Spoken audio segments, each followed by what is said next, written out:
All right, we live, y'all. And who in here recording? I'm recording. I was about to say. See, someone dropped. They saw the record. I had to get out. All right. All criminals need to hide. That's why they put that sound out there.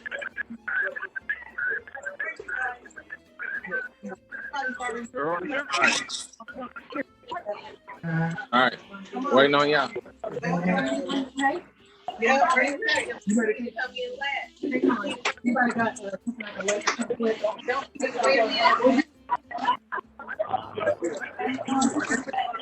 Okay. All right.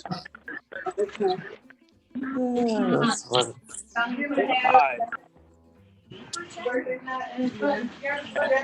We got Chef Boy Reggie over here. He cooked the meal today. That's the man of our honor. John, how do I put this on where he can see everybody? Hit the view over here. You got it now. All right. There you go. Hit it like that. Now go to gallery. Put it on. Yes, put it on. Did you get it? Hey, it's your birthday, Norm. Put your hand on. You do that. You do that. He'll let you do it. Right. That's right.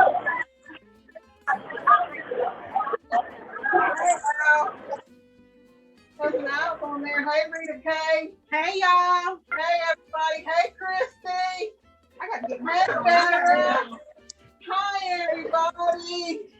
Everybody say hi to Mom. I don't know if you can see Mom. Can y'all see me? Hello.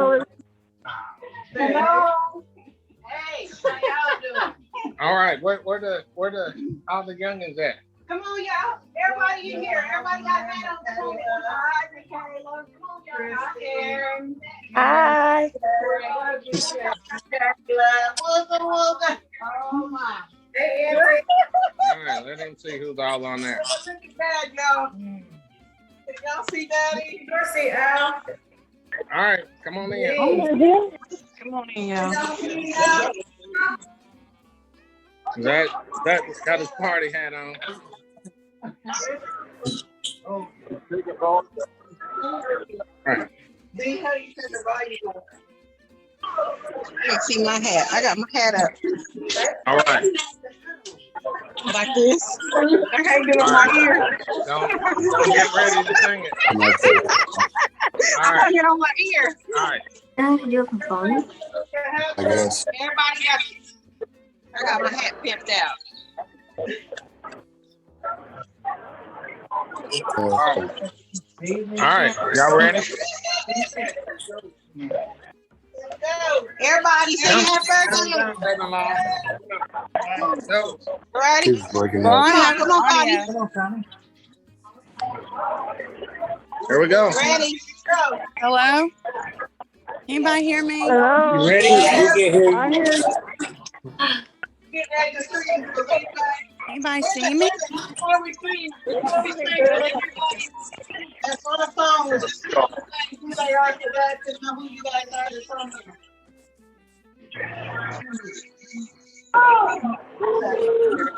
Yes, that's all I have.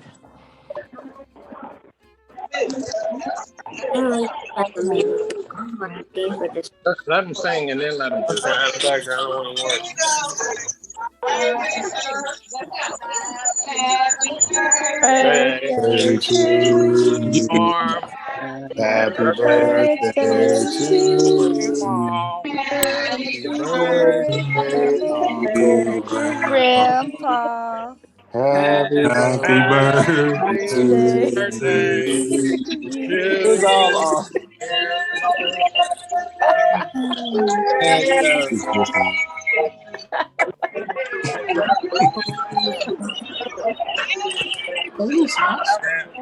I don't know. He ain't moved from the couch. Being recorded. I can't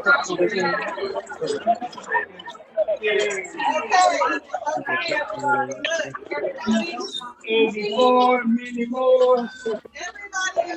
Yes, yes, yes. Can I get you guys to be quiet for a second? Sit up, man, bro. Hey, everybody mute your mic. Mute your mic. About that. So, everybody, I'll start with Rashid. Tell Dad what your favorite memory is of him.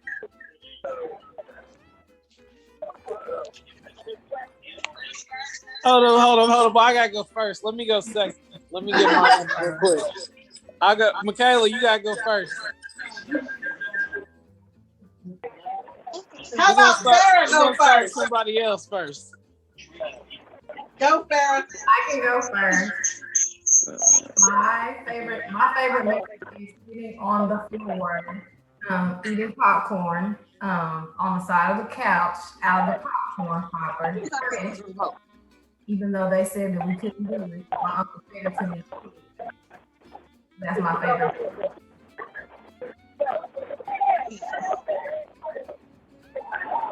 All right, somebody else.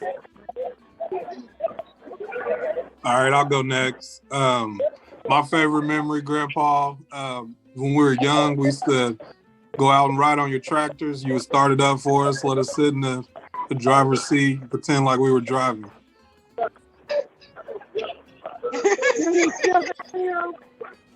I'll just do an easy one then. My favorite memory is knowing that I could always walk down there and he'd always sneak me off a piece of that roast sausage.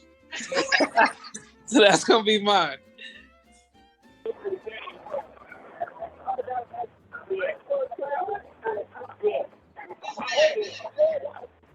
Okay, I'll go. My favorite memory with Grandpa was whenever me and my mom came down in like 2012 or 13, and he sat and ate popcorn with me almost every night while we were down there with the stir crazy.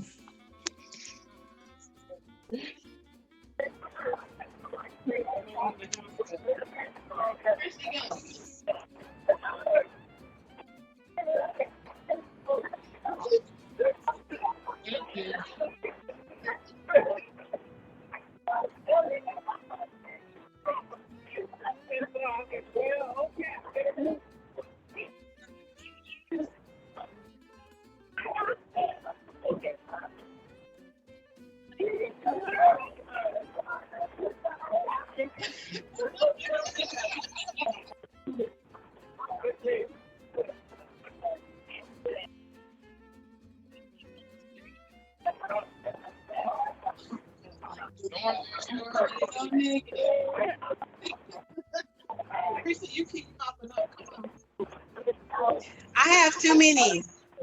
I have too many memories. I just Hello? cherish every memory I have with my dad. I can't even. Hello? I don't know what to say. All I know to say is that I love my dad so much. He's my superhero. He's my Superman, and I know I can always count on him.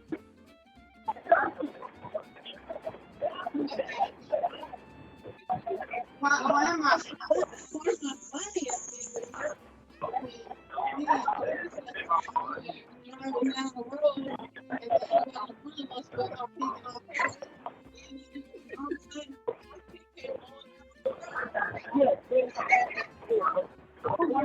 We're trying to wave him down. Hello? Hello? Who keeps saying hello? Hello? We can hear you. This is Rita K. Oh, okay. We can hear you. Hello? Yeah, we can hear you. Go ahead. Happy birthday, Dad.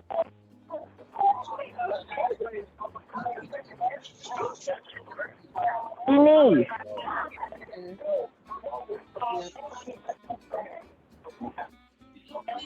Oh.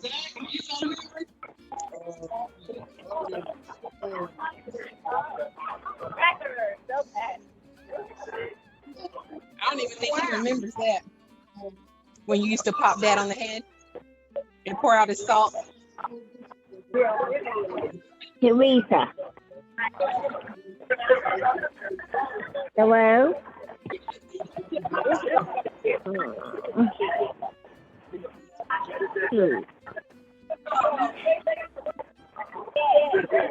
Yes, go ahead, Tootie.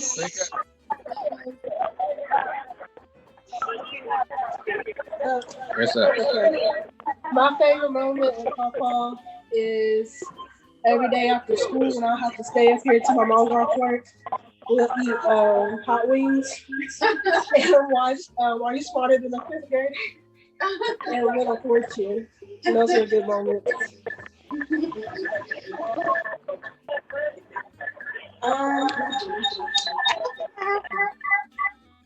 And Teresa, can you mute your mic? I have a lot of memories I can't think of right now.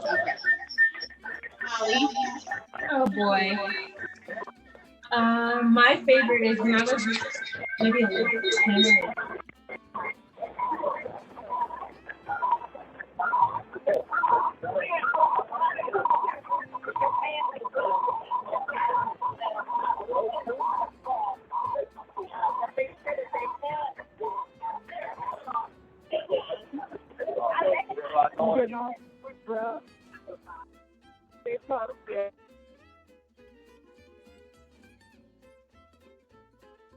Hello, can you guys hear me? All right, you made it, Paula. No, I'm Hi, Dad. Happy All right, birthday. Dad.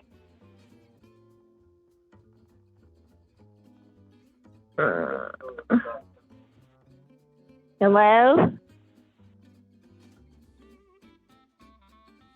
Messed up. Can you hear me, Dad? Oh, well.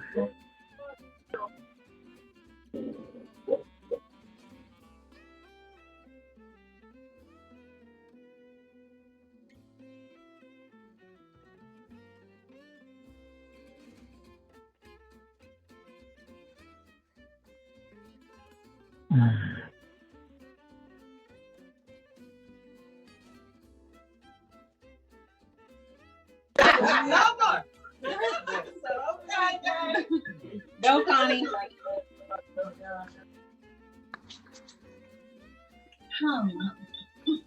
There's so many. I think the one I remember the most is when we were out there.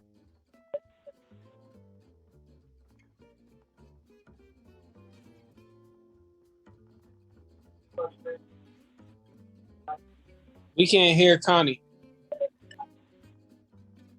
Someone near Uncle John's isn't muted. So have Uncle John turn his on, but mute everybody else. Hey, we can't hear nothing Connie's saying. Can you hear me? I can hear you. All right. Okay. You wanna say that again, This is Connie? Rita K. I can hear you guys, but I can't see you. Yeah. And then when I can see you, I can't hear you. Where's Cruz?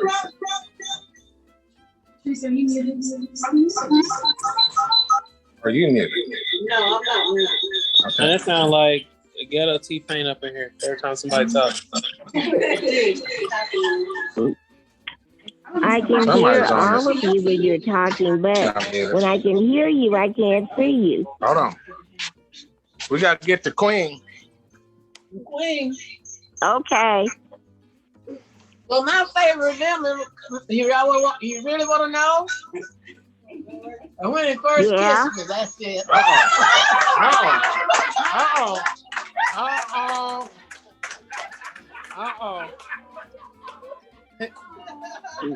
How many years ago was that?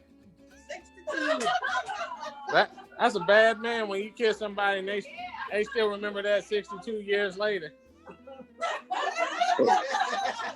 That's a bad man.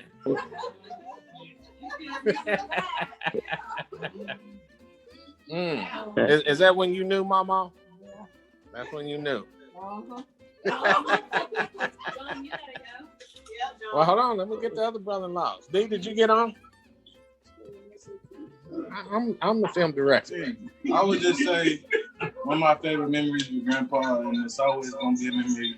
Well, it occurs every year, just being out there with you on the 4th of July, learning how to grill, everything you taught me out there.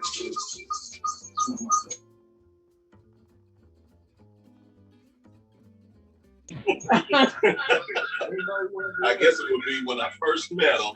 We sat out, me, you, and him sat outside, and everything he asked me, I told him no. I remember that. You like that? Well, hold on. Let me flip my camera here. All right. My favorite memory is when I first met him, and I was out here at the 4th of July, and he started introducing me to everybody. And I wish I'd have been like my brother-in-law Reggie and said, but I said, to everybody. The next thing I remember, I was on the back of the little horse trailer trying to cool off. Happy birthday, Norm. FJ and I. I'll speak for both Felipe and I. I remember going out to my Uncle Norman's, it's probably 25 years ago, and being threatened with farm work. That's one of my favorite memories, going out there and shucking corn and stuff like that. Felipe?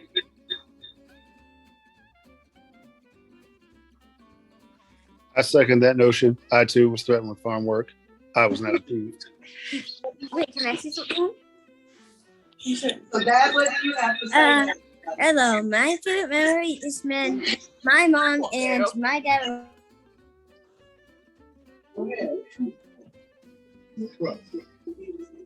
Felipe, you muted yourself. Oh, no, I was agreeing with Al. I too was threatened with farm work, and I too was not enthused. Oh, okay. Okay, so Dad.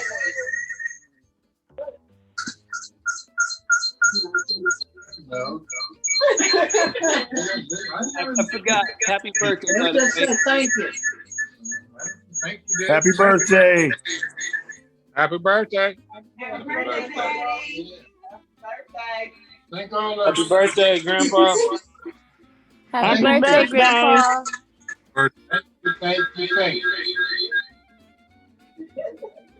Michaela, did you get to say something? Yeah, I All was right. saying whenever me and my mom came down there, he made me popcorn with the stir crazy like every single night. Okay, I remember that now.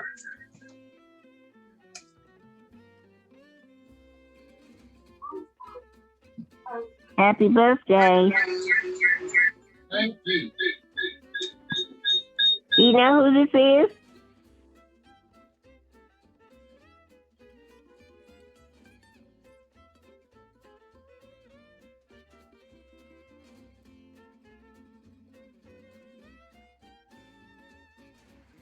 Can you hear him? Hello? Go ahead and say it again, Denise. Rita K. Yes, this is Rita K. I can see you, but I can't hear you. And then when I can hear you, I can't see you. I just called to tell you happy birthday. Thank you very much. Looks like everybody's having fun. I wish I were there. I wish you were too.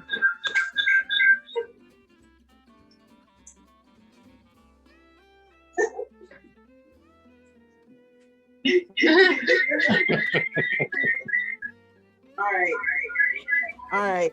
That's it. All right. Thank everybody for coming. We appreciate you guys. Love y'all. See you guys on the next go round. We'll keep We'll eating the keep eating cake the and cake. steak. Thank y'all. Don't eat too much cake. Thank you for joining us. Okay.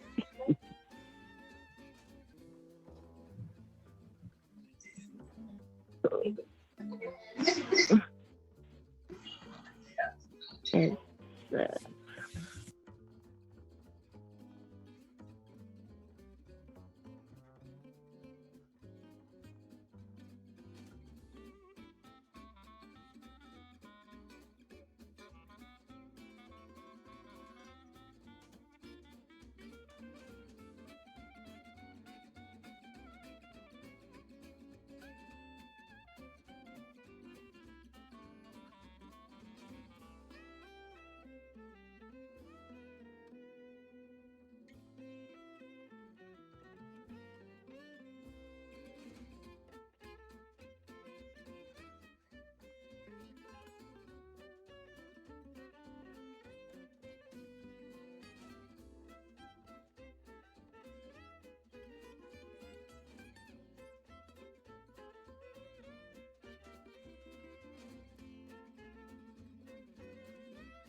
Well, Clarence.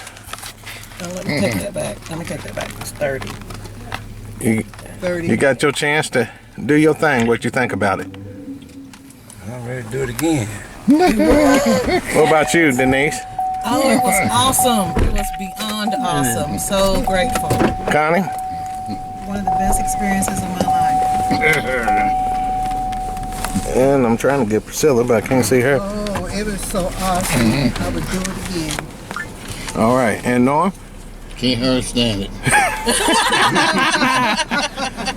The excitement is too much for him. Turn around on you, and what do you think, John? What do I think? I think it was an awesome experience. I think that everybody should come and support it and go see it for themselves. After I got mine. There's I was 17 when we got ours. Yeah, so she said when she was 9 years old, she was driving the I got my first grain truck. It was a 47 Chevy. Person bought that black truck he bought right after I got mine. He's sitting on the yard now. Sitting behind the deer. It's sitting over there. Right, I remember that. I remember when he bought it. That's the first thing he had.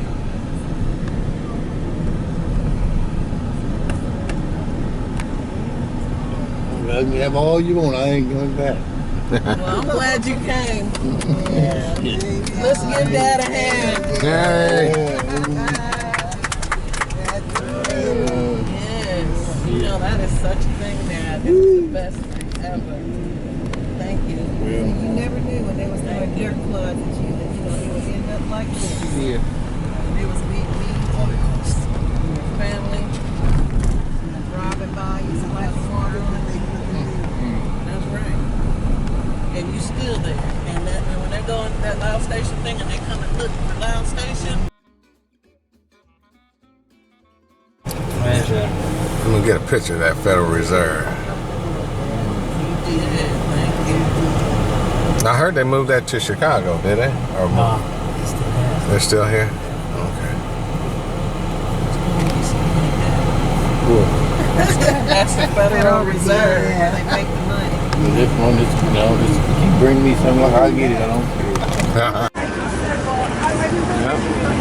Yep. You ready to head in, Norm? Yeah.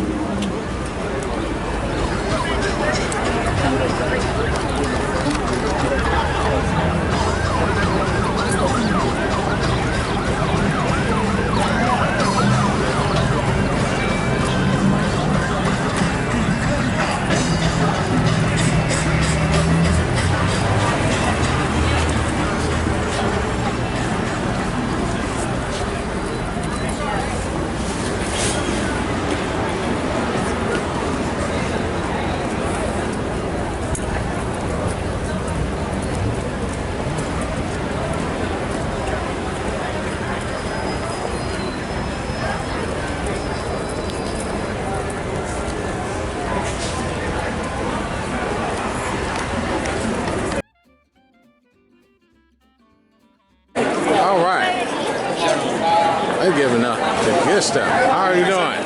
What do we got here? Sorry, man. Oh, well, that sounds good enough to me. Thank you.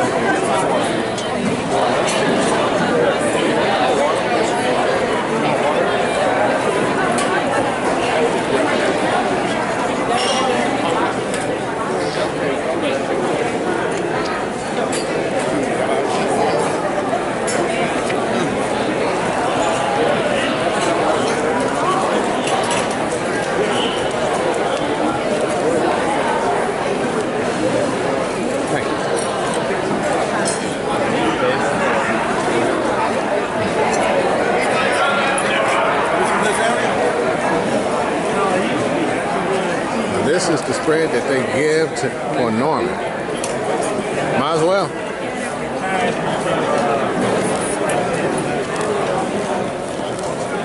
Come on, Norman, let's jump in there. Clarence, open up that hollow leg and come on. I'm good.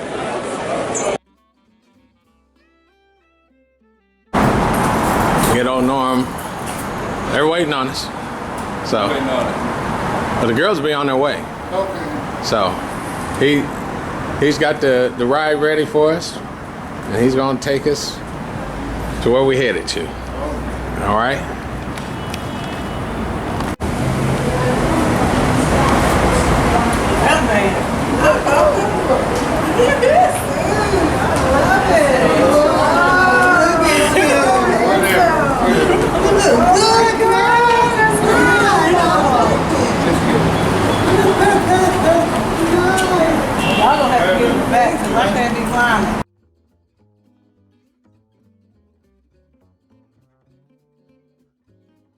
About ready. I'm about ready. You looking ready. Clarence, you ready? Yeah, I'm ready not. There we go. Let me get a picture of me in the mirror. I'm looking ready too. All right. Well, let's get ready to make tracks here.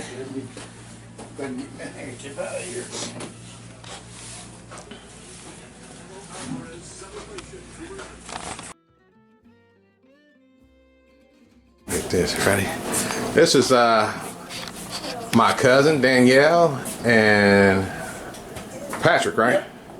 And I forgot the my daughter Mitchell, Mitchell. and my son Mason. yeah. Nice to meet you. And this my father-in-law Norman Greer. Hi, nice to meet you. He's going to be featured at the Smithsonian. Tell him what your story is, Norm. I don't have any. I'm sure you got a little bit of a story. Just a little bit. But he is. Have a seat. No, this is your time. Yeah, We're here to see you. You Yeah. don't stand for us. Yeah, he owns property has been in his family since pre-Civil War, and he's the only African American farmer who's still farming his family farm that's been on pre-Civil War. Oh wow! And so what that's you grow out there? Corn, beans, wheat. Okay. Okay, you got hogs? Not anymore. I used to have a lot of. We used to have 300 to 500 head all the time. Ooh. Yeah. He trained me on them one time. Cattle food. Really? You know, one summer I went down to Roanoke, Virginia with some friends, and they said, I was cleaning my plate off, I was sprinkling. And they said to me, what you about to do? I said, I was about to put in the trash. Hell no, they want a slop bucket. And then I was like, what's the slop bucket? So we threw all the table scraps, and they said, take it back down there through a little path. And I didn't know, because we got there like 3 o'clock in the morning. And I just heard this, the hogs were rooting as we got closer with the food. They said, just throw the food in there. And I'm a city guy, so that was my only experience with some hogs. I didn't feed mine like that. Oh, you didn't? No. Oh, you fed them good stuff. I ground corn. Oh, okay. We had to feed that grind my own. Oh, okay. Oh, that's good. Well, then you were self-sustaining then. So you grew your corn, ground it. Oh, And so that's what that's great. where he's from is the last remaining African American settlement in Indiana. Oh, really? Lyle Station, Indiana. And so the way that they became self-sufficient and was able to remain where all the other settlements, although the land is still there, the community dwindled, was because they had railroad station that they had built there. That's why it's called Lyle Station. That was the name of the railroad station that was there. They donated, what was it, like 5 acres to, you remember what railroad it was? Southern Railroad. And so from St. Louis to Louisville, that was like the only stop that any African Americans could get off and everything. But it helped them out because the produce that they grew, the lumber that they had, they were able to put on the train and sell it elsewhere. And, you know, if they don't see a face, then they don't know where it's coming from. right. So it was able to sell your produce, and they were able to sustain themselves by doing that. So it's Without knowing that it was coming from an African American. well, you know, they may have known, but you know, if nobody around me knows where I'm getting it from, then hey, I if I can get it at a decent price, or when I need it and everybody else is running out, hey, I'll go ahead and get it, and they don't care. So You know, it's fascinating. You think about like in Oklahoma, what happened when they burned down like the Black Wall Street, like those self-sustaining communities where they had banking and everything, and it's like you're right, the anonymity afforded them to preserve what they were kind of going through. How far is that from Indianapolis? it's about anywhere from 2 to 2.5 hours away. It's down there. It's about 30 miles north of Evansville, or about what 35 miles south of Washington. Yeah. Oh, okay. Oh, that's awesome. Yeah. So. So are you excited? No, not really. You're like, all right, you know what?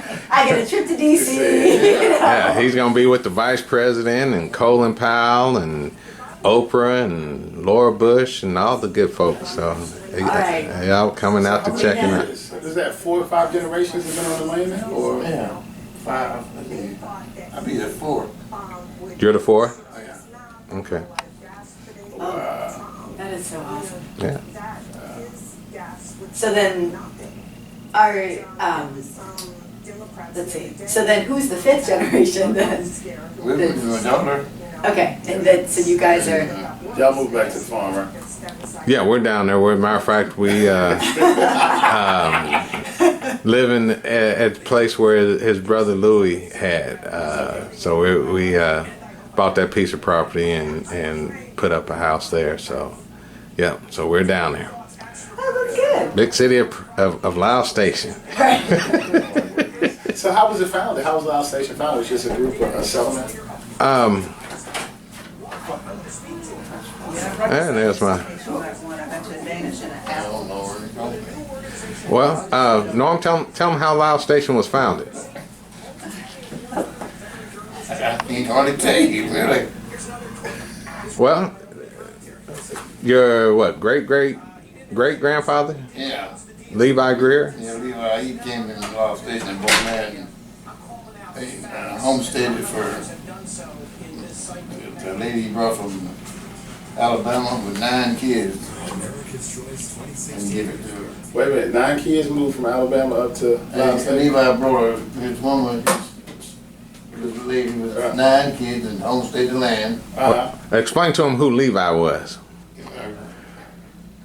Great grandfather. Yeah. So and right after slavery, right before. Yeah. Right? Yeah. During slavery. Okay. And Levi was from what I understand, a white slave owner. Yeah. And so he brought his women with his children. Yes. You know, I don't know exactly how it went down, but There was 9 kids. He went back to Alabama. right. Oh. And so the way that I understand it is that blacks couldn't own land or buy land at that time, so he bought it, and then he willed it to them. That when he died, Let him homestead it. Yeah, homestead it, and so that's how it stayed in the family and everything. That's a fascinating story into itself. I mean, Yeah. they had 9 children together, and to move the family out of that. Oh, well, there's a horror story within that too. Yeah. You want to share that one, Norm? No. Okay, we won't share that one. All right, but Then so the two ladies were there with their kids, and then that's when Joshua and what was the other one's name? The Lyles boys. I forgot what the other one's name is, but they're two brothers who they came up. They were able to get their freedom. They moved up there, and so they moved in with the and married the Lyles, the Greer girls, and so they were the ones who the Lyles station is named after, the Lyles guys, and so they were the ones who years later donated the 5 acres, and it was named after them because they were the ones that donated the land to the railroad. And so at one time, I think they had up to 800 families or 800 people that lived there, something like that. Yeah, and then kind of decimated in the, what was it, the 50s? When was the flood? 37. 37? Okay, 1937, they had a devastating flood there, and a lot of the people moved out and moved away. But there's a nice, rich history there still. And so, as we can see, the Greers are still there after all this time, and there's still Lyles and Hardimans and Madisons. There's a whole bunch of them that are still there that came around that time. Is it one part of Alabama they came from, or they just kind of moved in? They came from other areas? Well, yeah, the Lyles, they think they came from Tennessee, wasn't it? I think so, yeah. Okay. So yeah, they came from different places, and so some of them could have been runaways and found a spot that, hey, it's a black community, and we can come and stay at and blend in and go from there. Nobody's looking for us? Yeah, yeah, Nobody's looking for us? yeah. Right. Well, that must be fascinating. I was talking to somebody the other day. I was saying, the self-sufficiency and the success oftentimes of African Americans right after the Civil War was they were the skilled labor on farms, plantations. So you think about like back then, an engineer was a blacksmith. Right. He could build you anything. Right. He can bang, and had a constant way of living because he shoed horses for everyone. Right. And if you could do it at a fair price, people were coming in, and regardless of what you had, you paid them something, either in money, right, hogs, yeah. You bought chickens, right? You bought it, and I said, and that was like one of the stabilizing things for the South was that they realized that they had no skilled labor after the war. And when you think about it, it's like you think about who the blacksmiths were, who were able to fix the tractors, get things going, anything. Right. They could, kind of improvise and kind of keep running. And that's a real fascinating history too, because the self-sufficiency again goes back to you pretty much grew everything you had. You only went to town for probably only certain things. Right. Flowers. Clothes will come in. Clothes will come in on the train, or somebody went and brought stuff back, or you went to the general store for flour and sugar. Maybe that was it. Yeah. Everything else. You want to tell me, my dad get the sugar and salt, flour, cornmeal. Go twice a year. Yep, and that's it. Twice a year? Yeah. Oh, wow. On the spring and the fall. Okay. Yeah, he was telling us last night. We were talking about getting dewormed. Mom done that for every spring. Right. Yeah. When school was out, that's when you got dewormed and threw your shoes away and went barefoot all summer. Oh. Yep. Well, I didn't wear no shoes in summertime. Oh. Yep. Oh, wow. No I shoes. didn't want none. Right. And then right before school started, you Get get new foot, pair- get new pair of shoes. Yeah, because you outgrew the old ones. Yeah, Exactly. get a pair of hand-me-downs. Right. No, they wouldn't. We wore them out. It wasn't no good, huh? Wasn't nothing to hand down, huh? Right. No, if your foot grew, they just cut off the front part. Yeah. Yeah, but like So that's where the sandals come from, huh? I was Out of necessity. I was talking to somebody one time. They're from rural Texas, and he said that his grandfather was they had a small little community too. He said his grandfather was the one that went into town because he was a man of respect. Not everybody went into town because you know how they was gonna act. Right. So you sent in the church deacon or the preacher or somebody who was just. And he did all the bidding for everybody. Yeah. And then he came back out because it's like that was how you made sure things didn't get out of line with the community or people reacting a certain way. But he said his grandfather was the only one who would go into town, and if you were lucky enough to ride on the back of the truck, you knew to sit still, be quiet, don't say nothing, and you just.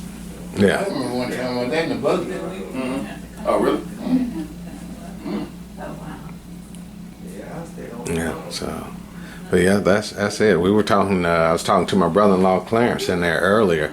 You were mentioning after the war, and he was talking about the slaves being freed, and I said that was more of an economic thing. They wasn't so much worried about freeing us, but if you could, in a sense, hire somebody and have to pay them $5 a week versus buying somebody one time for $10, you know, who has the advantage? Right. The one that buys somebody for $10 and can work him sun up to sundown, versus the one that you got to pay $5 a week. And so, when the South didn't want to relent off of the slavery, so that you know they can make the economics more equal with all the big factories up north, then they were like, well, hey, we have to do things. And in order to stop the war, they say, well, if you got to go back and cut your own cotton, then you ain't got time to come out here and do this, and you won't have money to buy more weapons. And so they said, we'll free the slaves, and now you guys got to go back there and tend to your own business. And what happened with a lot of those large operations, they kind of went belly up because they didn't have a family and they didn't have a free labor. And all of a sudden, they came up with that cruel system of sharecropping, where, you know, folks who stayed, you put them much in bondage almost. Right. Because they owe you a debt now versus their life. And so they paid you with, and that was one of the cruel realities of like sharecropping a lot of times, is that, you know, folks were in their physically free, but mentally still tied to the people who used to own them, because they gave them the same part. They gave them parcels, and they just kind of lost them that way. And that was one of the economics of the war. Also kind of came out too, was that as the demand went up, they knew that they needed more people who could grow stuff and bring stuff to market. Right. Because America was moving west. Right. Like, you know, everything traveled under what I would say, you know, when you look at like how towns and cities are set up, they're normally like 10, 15, 30 miles increment, small towns till you got to the big town. And that's how things kind of moved. And with the railroad going further west, they were like, look, this slavery model thing isn't working for anybody. Because, again, they had to figure out a way to get more goods into the economy and things like that.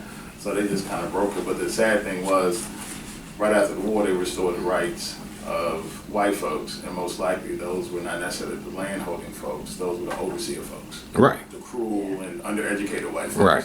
So you kind of had this moment of what I always call the towns like that were also had what I call a militia. Like they knew not to come on their land, not to mess with them, and vice versa. Right. They had a mutual respect. Just out of respect, and also out of we don't want to tangle with them because we don't know who.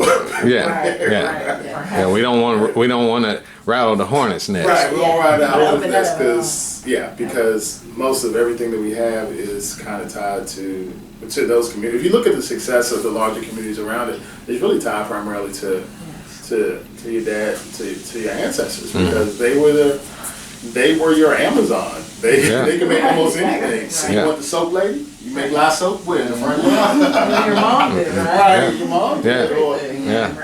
And you put everything up. You got those root cellars, and you grew, and you had smokehouses. Smokehouses. You did everything. You did everything.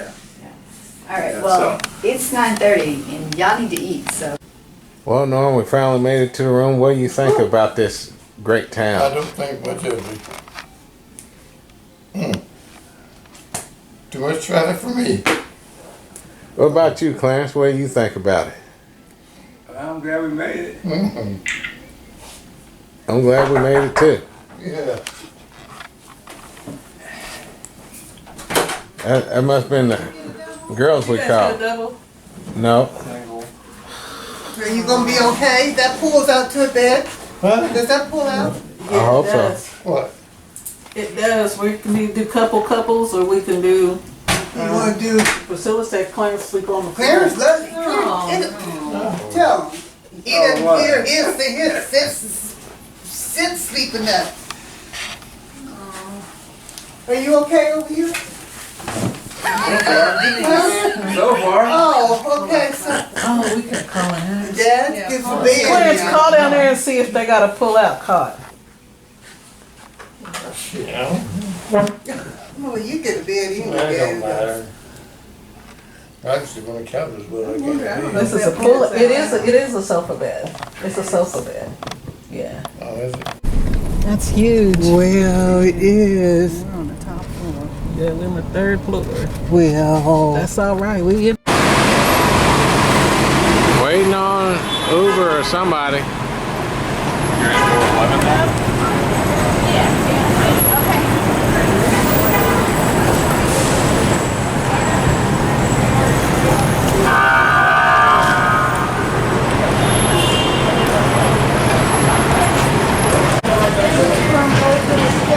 One down there.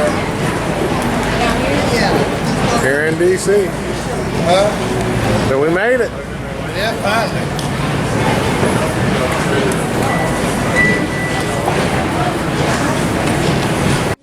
Well, Norm, we finally made it to the room. What do you think about this great I town? don't think much of it. Too much traffic for me. What about you, Clarence? What do you think about it? I'm glad we made it. I'm glad we made it too. Yeah. That must have been the girls we called. No. Are you gonna be okay? That pulls out to a bed. Huh? Does that pull out? I hope so. What? It does. We can do couples, or we can do. You wanna do? Priscilla said Clarence sleep on the floor. Clarence, let tell him. He doesn't what? hear his sit sleeping up. Are you okay over here? So far. Oh, okay. So, Oh, we can call it. Dad, get some bed. Clarence, call down there and see if they got a pull-out card. Well, you get a bed That anyway. don't matter. Actually, when the couch is well, I can't. This is a pull. It is a sofa bed. It's a sofa bed. Yeah. Oh, is it?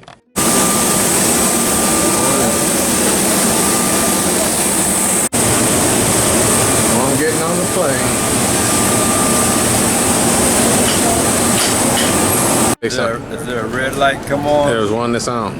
Oh, I don't see the red light. Don't worry about it. I'm looking at it. Okay, well, I'm going to do this thing and then go back and help out with the chores back in Princeton. So, get ready for that. We had a corporate meeting earlier, We didn't had we? our corporate meeting already.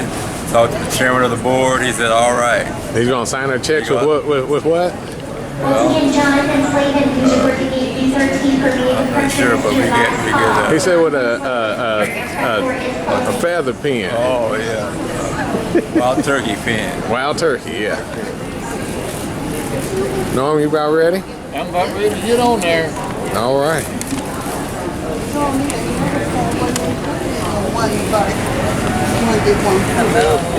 You ready? It's time. Yes, we're ready. All right. Clarence, you got us getting on board? Good to go. You ready? Getting on board, ready. We're gonna do this. All right. We're going celebrity. Yeah. That's celeb. That's celeb. He's ready. Oh boy. Oh boy. You're gonna do your thing, aren't you? Oh, I guess so. Yeah. yes. This is your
Yeah, that smoke will get you.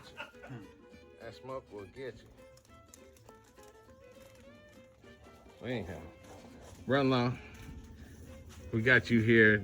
I want Norm to know that we had to bring the very best as far as chefs. Went all the way to imported all the way from St. Louis, Missouri. Yeah, that's right. This man is a bad mother. Shut your mouth. And now he's here putting the works on, Norman style. Once you see, he's been trained proper. Shut your mouth. He been trained proper on how to do that.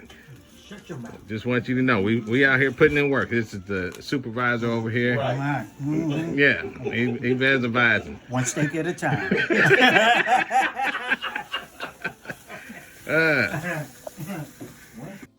Say hello, Denise. Hello, Denise. Why are we here today? For Dad's 84th birthday. Dad's 84th birthday. So, you had something to say to him. What would you tell him? I love you more than words can say. Thank you for showing me the way and being such a silent giant and letting us watch. All right. Happy 84th. Thank you.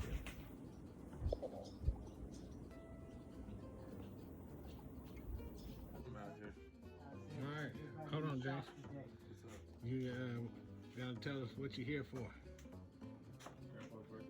You gotta tell it to the camera, son. Norm and Greer's birthday. All right. What you gotta say to him? Happy birthday. Happy birthday. Happy birthday. Yes, sir. Anything special when that comes to mind when you think of Stormy? Yep, tough cookie. 4 years of planting knowledge. Yeah. Yeah. You see me sweat.